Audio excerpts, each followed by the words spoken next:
Buenas noches. Vamos a empezar a grabar nuestro tutorial de estadística. Soy Miseli y vamos a tener oportunidad de conocer en esta vez denominado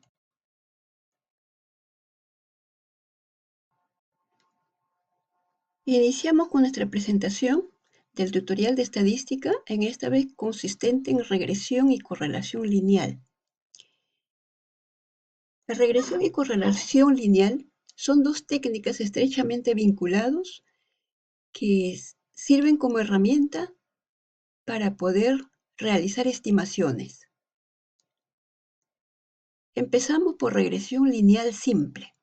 Cuando existen dos o más variables cuantitativas, entonces mediante la regresión lineal podemos ver que tienen algún grado de relación o asociación matemática, y esto vamos a expresar mediante una función que se llama función modelo, que va a dar una respuesta a casos reales que ocurren.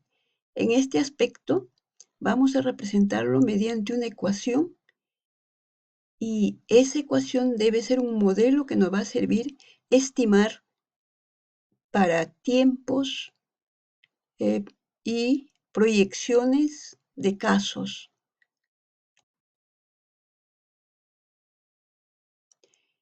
Primero, debemos presentar qué es una línea de regresión. Primero tendríamos que ver los puntos que se representan de los datos que estamos investigando, y esos puntos están generalmente alrededor de una línea recta y por tanto se llama una regresión lineal. Esos diagramas de dispersión o nube de puntos pueden ser positivas, como en este caso, que tienen una pendiente positiva y nos da la idea de que va a pasar una línea recta a través de la nube de puntos más concentrados que se encuentren. También podemos hablar que puede ser de una pendiente negativa. ¿Qué significa esto? Mientras una de las variables aumenta, la otra variable disminuye, entonces decrece. Y en este caso, la regresión lineal va a tener la oportunidad de darnos una explicación mediante una función llamado modelo matemático, como en este caso, esta línea recta tiene una función lineal para esta línea recta y luego nos va a servir para hacer las proyecciones para diferentes tipos de preguntas que se hagan con respecto a un caso que ocurra, como en este caso, el tiempo de espera y número de cajas, ¿no?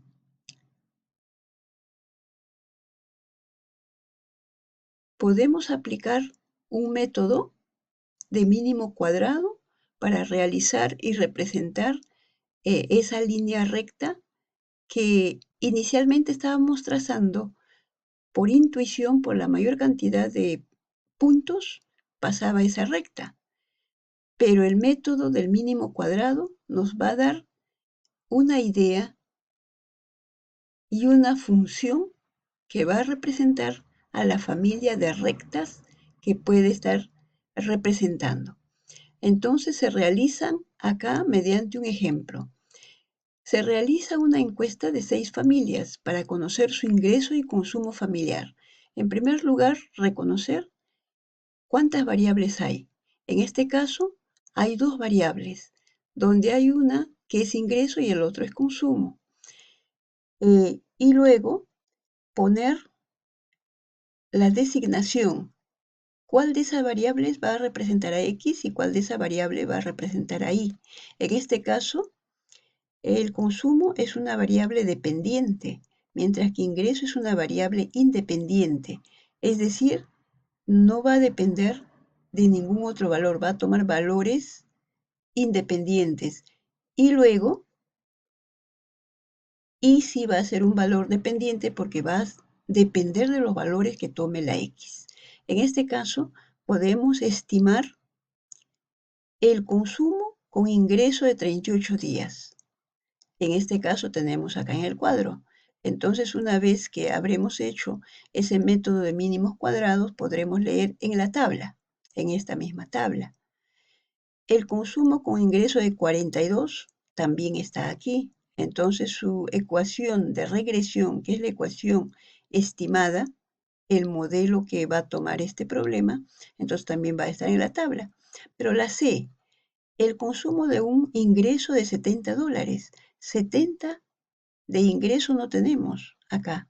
Por tanto, esa ecuación o modelo matemático nos va a servir para proyectar para un dato, en este caso X, que no se encuentra en la tabla, pero que sí existe. Por tanto, la ecuación que encontremos por el método de mínimos cuadrados nos va a servir para proyectar esa respuesta y explicar. Continuamos rápidamente y así podemos tener una serie de ejercicios. Su resolución por el método de mínimos cuadrados sigue esta secuencia de completar el producto de x por y, x cuadrado, y luego se reemplazará en su ecuación. Entonces, la línea recta de regresión es esta función, donde estos son los parámetros que hay que hallar, vienen de curvas normales, entonces cogemos los datos que ya completamos en el método de mínimos cuadrados y luego encontramos los valores que son parámetros de la ecuación lineal A y B. Una vez que tengamos esos parámetros, como en este caso, ya podemos tener la ecuación de regresión ya formulada. Este es el modelo matemático que va a regir a a esas familias de líneas que pasen. Y así podemos tener una serie de problemas que podemos resolverlo a través de regresión lineal y también realizar estimaciones o predicciones. Luego podemos encontrar en en la misma exposición la correlación lineal. ¿Qué cosa es la correlación lineal? Tanto para el X, tanto para el Y, dos variables. Esas dos variables deben tener una asociación o relación entre variables. Entonces, nuevamente hablamos de diagrama de dispersión. Esos diagramas de dispersión estarán alrededor de una línea recta, porque estamos hablando de una correlación lineal. Luego, pasamos a ver su diagrama de dispersión. Acá, por ejemplo, podemos ver una dispersión positiva, pendiente positiva, entonces la correlación también va a ser positiva. Aquí también tenemos puntos que están alrededor de una línea recta. Cuanto más juntos estén, nos está diciendo que hay una dispersión fuerte. En este caso, una correlación fuerte, perdón. Y en este caso también.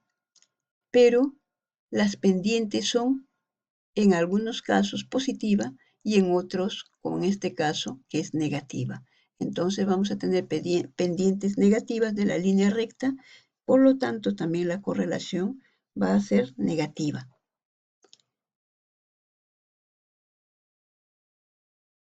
Tipos de correlación. Entonces, teniendo las pendientes positivas y negativas, podemos decir que hay correlación fuerte. Si esos puntos están muy cercanos, y en la línea recta, ¿no? Están muy cerca a la línea recta. Luego, correlación débil, cuanto más los puntos se alejan de esa línea recta. Luego podemos decir la correlación positiva cuando su pendiente es positiva. Quiere decir que la correlación también va a ser positiva. En caso contrario, tendremos una correlación negativa o inversa en caso de que la pendiente sea negativa. Y además, cuando aumenta el valor de una variable, la otra tiende a descender, es decir, a disminuir.